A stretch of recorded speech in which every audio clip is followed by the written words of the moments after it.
On va aller dans Origine, chapitre 4, au verset 1, il est dit, « Il arriva bien plus tard que Mouton s'unit à Moto. » Mouton s'unit à Moto. Donc, Mouton, c'est celle qu'on va appeler Ève dans les bibliothéques classiques, ou Hawa dans l'islam.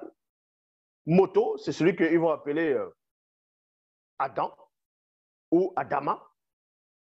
Mais on sait que le vrai nom, c'est Moto et Mouton. Elle devait être enceinte et enfanta Pongisset, donc entre parenthèses, Caïn, virgule, un petit homme noir à leur ressemblance. Donc, on vous apprend que Sodome, Adam et Ève, selon les noms qu'ils vont donner, c'était des noirs. Parce que quand vous tapez sur Google, vous tapez Adam et Ève, ce sont des blancs qu'on décide. Or, scientifiquement, on vous a démontré que le premier homme est noir. Je répète, scientifiquement, le tout premier homme de la terre est noir.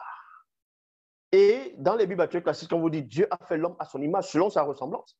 Et si scientifiquement on vous prouve que le premier homme est noir, ça veut dire que Dieu a fait l'homme à son image.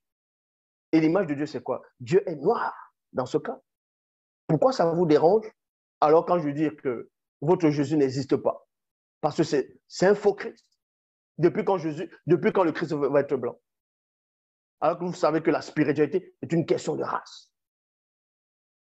Vous qui dites que Dieu, c'est Jésus, qui en même temps, il est le Fils, il est le Père, il est l'Esprit, donc que la Trinité, si Dieu lui fait l'homme à son image, et on sait que le premier homme était noir, ça a été démontré même dans la seule version, on le montre avec une telle précision, et que Dieu descend, mais pourquoi il va descendre en tant que blanc, avec les longs cheveux? Il ne va pas prendre une autre couleur. Il va prendre la couleur qu'il avait, sa propre couleur, c'est-à-dire qu'il a représenté l'homme. Donc, si Dieu descend, il est noir. Donc, c'est donc qui, votre fameux Jésus, vous dites qu'il est le sauveur de l'humanité, qu'il est en même temps Dieu le Père, Dieu le Fils, Dieu le Saint-Esprit. Mais les images, c'est un blanc qu'on voit. On vous dit que c'est un juif. Vous voyez que vous êtes complètement dans la confusion. Parce que vous ne connaissez pas votre histoire. Vous ne connaissez pas l'histoire du peuple originel. Vous ne connaissez même pas l'histoire de votre continent. Comment la colonisation a commencé. Comment ils ont falsifié l'histoire du peuple noir. Vous êtes des pauvres arrivistes. Vous venez à peine d'arriver dans l'existence où on avait fouetté vos ancêtres. On les a mis en esclavage.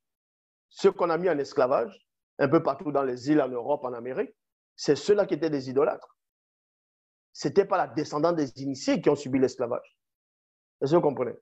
Donc, les colons vous ont fait accepter, par force à vos ancêtres, des religions dites révélées qui ne servent à rien. Des trucs, des déchets, des excréments. Vous avez accepté ça et vous faites des débats sur ça. Vous vous entretuez. Vous vous dites, mais Zouloula, pourquoi tu restes là? Pourquoi tu ne vas pas débattre? Pourquoi tu ne vas pas débattre? Mais depuis quand la vérité va débattre? La vérité va débattre quoi? Jésus n'existe pas. Il y avait Adonai, Jéhovah, Elohim. C'est un faux Dieu, je le dis. Donc, si je le dis, il y a encore quoi débattre là-dedans? Tous vos livres sont des faux livres.